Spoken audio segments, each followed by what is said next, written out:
Diffusé ce dimanche 5 février 2023 à 20h50 sur Arte, Robocop de Paul Verhoeven est devenu une référence du cinéma de science-fiction. Mais connaissez-vous son lien avec Terminator? Télé Loisirs vous explique tout. Parmi les robots au cinéma, Robocop, diffusé ce dimanche 5 février 2023 sur Arte est disponible sur Arte TV, est certainement l'un des plus emblématiques. Apparu pour la première fois sur grand écran en 1987, sous la caméra du cinéaste néerlandais Paul Verhoeven, le policier bionique est devenu culte au fil des années. Car oui, à la grande surprise des producteurs, le long métrage est un succès commercial et récolte 54 millions de dollars au box-office pour un budget initial de 10 millions de dollars.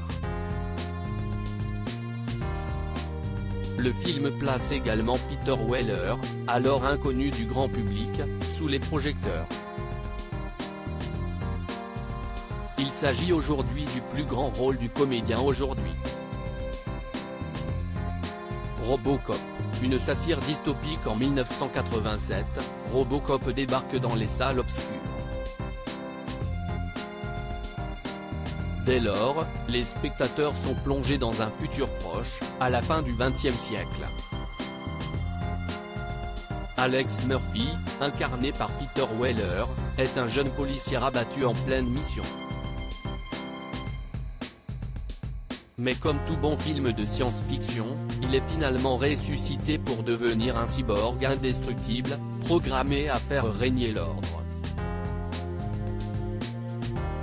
En coulisses, une organisation militaro-industrielle, l'OCP, envisage quant à elle de bâtir une mégalopole futuriste, la Delta City, amenée à remplacer une ville de Détroit décadente, gangrenée par la violence urbaine. Derrière ce récit ultra-violent, de nombreux spécialistes de l'époque y voient alors une satire de l'Amérique de Ronald Reagan, au pouvoir à la sortie du film. Robocop, un nouveau Terminator?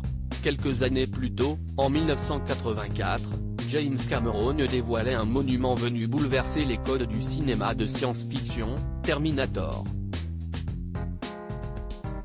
Le rapport avec Robocop, nous direz-vous? Tout simplement, les deux films portant sur des machines humanoïdes sont produits par la même société de production, Orion. Par ailleurs, Paul Verhoeven n'hésitera pas à glisser un subtil clin d'œil au long métrage du réalisateur d'Avatar, La Voix de l'eau, en intégrant un morceau de la bande originale de Terminator dans son film. Mais l'in-time connexion entre les robots ne s'arrête pas là. L'auteur Frank Millet, scénariste de Robocop 2 et 3, et plus tard célèbre auteur des comics Batman Dark Knight, a écrit en 1992 la bande dessinée Robocop vs The Terminator. Une preuve que les deux cyborgs avaient tout pour évoluer dans le même univers. À lire aussi Starship Troopers, Robocop, Basic Instinct.